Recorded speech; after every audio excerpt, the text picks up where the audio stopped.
یہ ایک گاؤں کی کہانی ہے. ایک گاؤں کی کہانی. چھوٹا سا گاؤں ہے. اس چھوٹے سے گاؤں میں ایک حلوائی کی دکان ہے. حلوائی کی دکان. مٹھائی کی دکان ہے. یہ مٹھائی کی دکان پہ جو کام کرتا ہے اس کا نام ہے بشیر, جس کی وہ دکان ہے. بشیر حلوائی. بشیر حلوائی. یہ بشیر حلوائی کے بارے میں اتنا مشہور ہے کہ جس نے ایک دفعہ بشیر کے ہاتھ کی مٹھائی کھائی, اس دکان کی مٹھائی کھائی, وہ کہیں اور سے نہیں کھا سکتا. اتنی لذیذ بنانے والا ماسٹر. اب گاؤں والوں کو اس بات کی بھی حیرت ہے کہ بشیر اس دکان پہ ہے اکیلا, کوئی لیبر نہیں. کسی لیبر کو گاؤں والوں نے دیکھا بھی نہیں, اور پورے گاؤں میں مشہور ہے, اور پورا گاؤں اس سے مٹھائی کھاتا ہے. وہ اکیلا آدمی پورے گاؤں کی مٹھائی کو پورا کر رہا ہے. گاؤں والے جو ہیں یہ سوچ کے حیرت میں ہیں کہ ہم نے کبھی اس کی دکان میں سامان اترتے ہوئے نہیں دیکھا. نہیں, جن سے چیزیں بنتی ہیں, نہ چینی آ رہی ہے نہ کچھ آ رہا ہے, جس سے مٹھائی کے تمام مٹیریل جو بھی چیزیں اتر رہی ہوں, کوئی ایسا آدمی نہیں دیکھا جس کا ہاتھ بٹاتا ہو. اکیلا بشیر پورے گاؤں کو مٹھائی کھلا رہا ہے. گاؤں والوں کو یہ تجسس ہے کہ آخر ایسی کیا بات ہے کہ بشیر اتنا محنتی ہے, اکیلا مٹھائی پورے گاؤں کو پورا کر دے رہا ہے. محنتی ہونا تو سمجھ آتا ہے, لیکن چیزیں نہیں آ رہی. بالکل سامان نہیں نظر آ رہا, لوگوں کو آتے ہوئے نہیں نظر آ رہا, لوگوں کو جاتے ہوئے نہیں نظر آ رہا, کچھ سمجھ میں نہیں آ رہا کہ یہ اکیلے ہاتھ سے کیسے کام کر رہا ہے. اب کیا ہے کہ بہت مشہور ہوا گاؤں میں کہ بشیر حلوائی. اسی گاؤں میں جو آپ کو یہ بات بتا رہا ہوں احمد, یہ مغلیہ دور کی بات ہے, پرانی بات ہے, بادشاہوں کا دور ہے. اب وہی بادشاہ یعنی جو اس گاؤں کے سسٹم کا جو بادشاہ ہے, ہوتا کیا ہے کہ اس بادشاہ کی بیٹی کی شادی کی ڈیٹ آ گئی. بادشاہ کی بیٹی کی شادی ہونے والی ہے.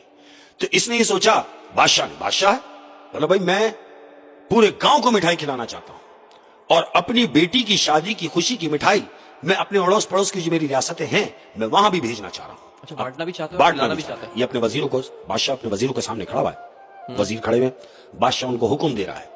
بادشاہ کے جو نیچے کے لوگ ہیں وزیر, اس سے کہہ رہا ہے کہ سنو, کل مجھے 1000 کلو مٹھائی چاہیے.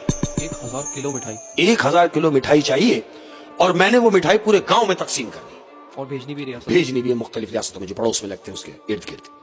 تو وزیروں سے کہتا ہے کہ جاؤ پورے گاؤں کی مٹھائی لے آؤ, اور کم پڑے تو شہر چلے جاؤ, مگر مجھے یہ 1000 کلو مٹھائی چاہیے کل تک. تو ان میں سے ایک وزیر کھڑا ہوتا ہے, اور وزیر کھڑا ہو کے کہہ رہا ہے حضور ہمیں کہیں جانے کی ضرورت نہیں ہے. بادشاہ نے کہا میں سمجھا نہیں. کہتا ہے ہمیں کہیں جانے کی ضرورت اس لیے نہیں ہے کہ ہمارے گاؤں میں ہی ایک ایسا حلوائی ہے جس کا نام ہے بشیر, وہ ہماری یہ ساری مٹھائی بنا سکتا ہے. تو بادشاہ مسکراتا ہے اور اس کو دیکھتا ہے, کہتا ہے بے وقوف, میں نے 1000 کلو مٹھائی بولی ہے, تم نے سنا نہیں؟ تو وزیر نے کہا حضور میں نے سنا کہ آپ کو 1000 کلو مٹھائی چاہیے, اور میں یہ بات سمجھ سکتا ہوں اور یہ بات جانتا بھی ہوں کہ وہ اتنا محنتی ہے کہ آپ کو وہ 1000 کلو مٹھائی کل دے گا. اس نے بولا تو پھر سنو, کہیں سے بھی کرو, مجھے 1000 کلو مٹھائی کل 12 بجے یہاں چاہیے, اور یاد رہے اگر کل 12 بجے تک 1000 کلو مٹھائی یہاں نہ ملی تو میں تمہارا سر اتار دوں گا تمہارا بھی, اور اس بشیر حلوائی کا بھی جس کا تم نام لے رہے ہو, اگر مجھے مٹھائی نہ ملی. تو وزیر کہتا ہے حضرت اگر اجازت ہو تو میں جا کے اسے آرڈر دیا ہوں. وہ کہتا ہے ہاں جاؤ, اور یاد رہے 1000 کلو مٹھائی ہے. وزیر نے کہا ٹھیک ہے میں سمجھ گیا. وزیر اٹھا, اب یہ کہاں جا رہا ہے؟ بشیر حلوائی کے پاس. بشیر حلوائی کے پاس پہنچا ہے, اور اسے جا کے کہتا ہے کہ سنو, بشیر سے مخاطب ہے وزیر, سنو دیکھو بادشاہ کی بیٹی کی شادی ہے, اور اس خوشی میں بادشاہ کو چاہیے 1000 کلو مٹھائی, کیا تم بنا سکتے ہو؟ تو بشیر نے اس کی طرف دیکھا اور دیکھ کے کہہ رہا مجھے یہ بتائیے آپ کو کب چاہیے؟ اس نے کہا کل 12 بجے تک دے دو. کہتا ٹھیک ہے مل جائے گی. وزیر حیرت میں ہے کہ اس کے چہرے پہ کوئی بل نہیں ہے احمد, اس نے اتنی آسانی سے کہہ دیا کہ مل جائے گی. 1000 کلو مٹھائی ہے اور آسانی سے کہہ دیا کہ مل جائے گی. وزیر نے پھر اس کو ریورس کیا کہ میں تم سے 1000 کلو مٹھائی کا کہہ رہا ہوں اور آپ اتنی آسانی سے کہہ رہے ہیں کہ مل جائے گی, کیا یہ ممکن ہے؟ تو بشیر نے کہا ہاں میں آپ کو دوں گا.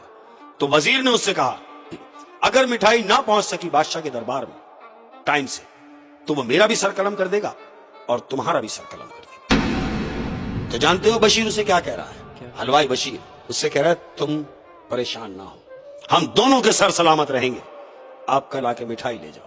احمد وزیر نے اس کو پیسے دیے ایڈوانس کی صورت میں, وزیر چلا گیا.